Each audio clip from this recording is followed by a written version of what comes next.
تاہم میں اطمینان کرنے کے لیے ایک درخت کے پیچھے کھڑا ہو گیا۔ وہ مجھ سے چند قدم دور باتیں کرتے ہوئے گزر گئے۔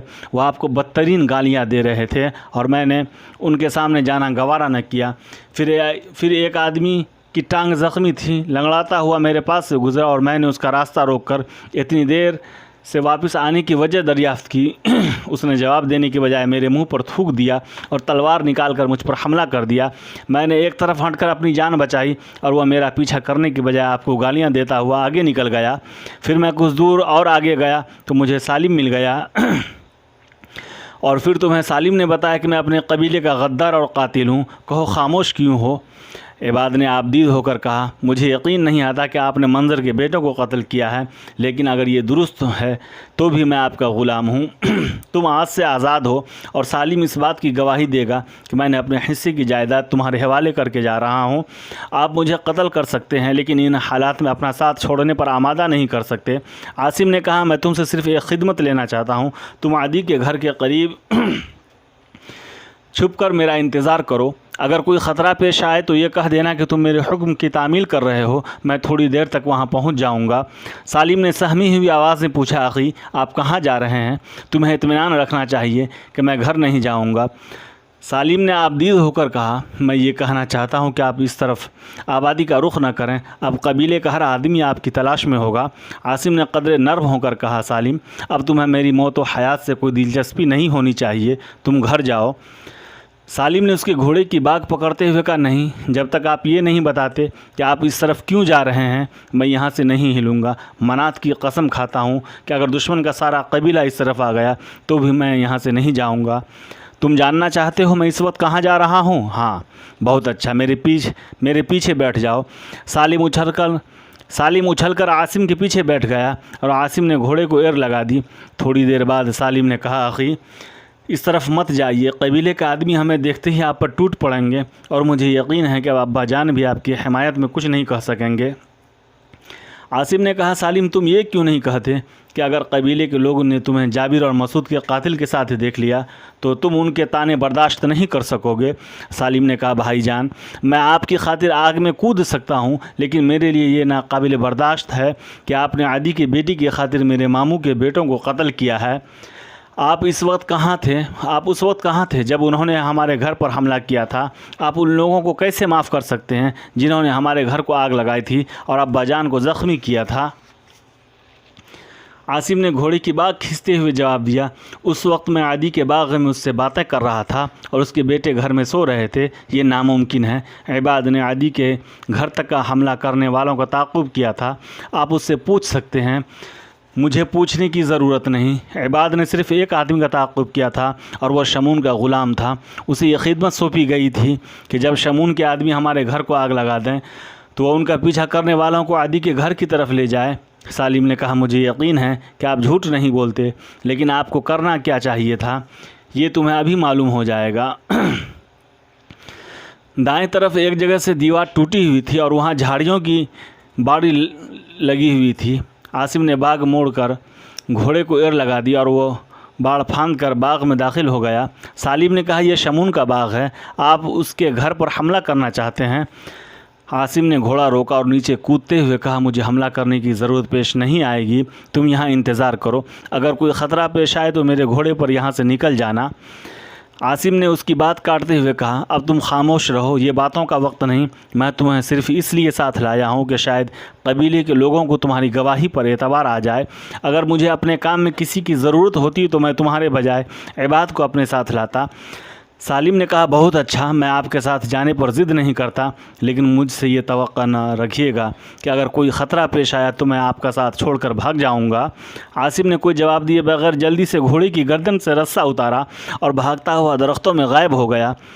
باغ میں 100 گز چلنے کے بعد وہ شمون کے گھر کے بیرونی احاطے کی دیوار کے سامنے رکا اور دیوار پر چڑھ کر اندر جھانکنے لگا۔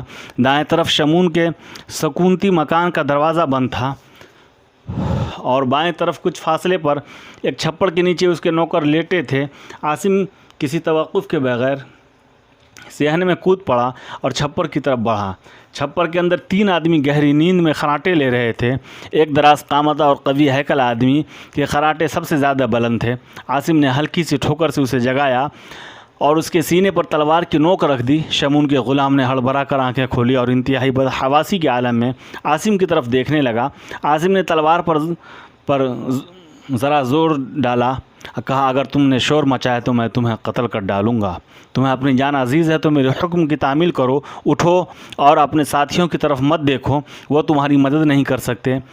میں اگر چاہوں تو انہیں جگا کر بھی قتل کر سکتا ہوں۔ غلام خوف سے کانپتا ہوا اٹھا۔ عاصم نے اس کے گلے میں پھندا ڈال کر اس کو ایک جھٹکا دیا اور پھر تلوار کی نوک اس کی گردن پہ رکھتے ہوئے کہا، تمہاری خیر اسی میں ہے کہ تم خاموشی سے میرے آگے چلتے رہو۔ غلام کو اس حکم کی تعمیل کے سوا کوئی راستہ نظر نہ آیا۔ وہ عاصم کے آگے آگے چل دیا۔ صحن کے دروازے کے قریب رک کر غلام نے پہلی بار عاصم سے ہم کلام ہونے کی جرأت کی اور اس نے سہمی ہوئی آواز میں پوچھا، آپ مجھے کہاں لے جا رہے ہیں؟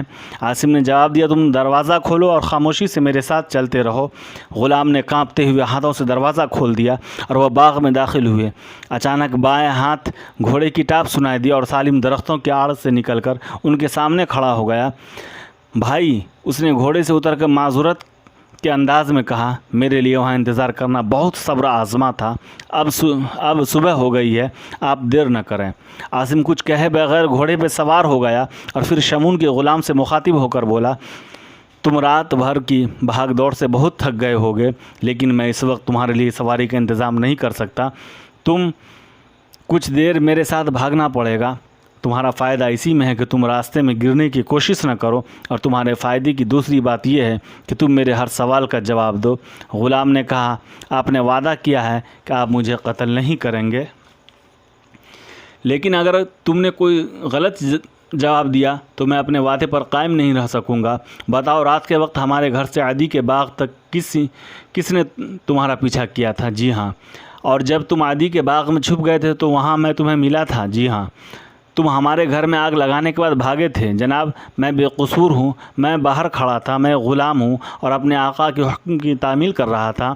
میں تمہیں شمون کے جرم کی سزا نہیں دوں گا، لیکن سچ کہو، کیا شمون نے تمہیں یہ حکم دیا تھا کہ جب ہمارے آدمی حملہ کرنے والوں کو تعقب کرے تو تم انہیں اپنے پیچھے لگا کر عدی کے گھر تک پہنچا دو، تاکہ ہمارے آدمی یہ خیال کریں کہ حملہ کرنے والے عدی کے بیٹے تھے؟ جناب، مجھ پر رحم کیجیے، وہ مجھے زندہ نہیں چھوڑیں گے۔ عاصم نے رسے کو جھٹکا دیا اور گرجتی ہوئی آواز میں چلایا، خبیث، ٹھیک ٹھیک جواب دو۔ غلام نے سراپا التجا بن کر جواب دیا، جناب مجھ پر رحم کیجیے، میں نے صرف اپنے آقا کے حکم کی تعمیل کی ہے۔ عاصم نے کہا، سالم، اب تم اپنے گھر جاؤ۔ اب تم سمجھ گئے ہوگے کہ اس لڑائی سے میرے اجتناب کی وجہ کیا